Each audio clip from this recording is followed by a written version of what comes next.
दर्यापूर शहरातील गांधी चौक येथील टायर पंक्चरच्या दुकानाला गुरुवारी सायंकाळी 9:30 वाजताच्या दरम्यान भीषण आग लागल्याची धक्कादायक घटना उघडकीस आलेली आहे।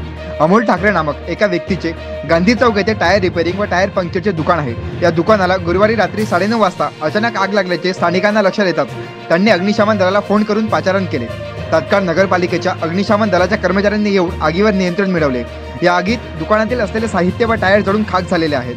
दर्यापूर नगरपालिकेच्या अग्निशमन दलाने आगीवर नियंत्रण मिळवल्याने मोठी हानी टळलेली आहे।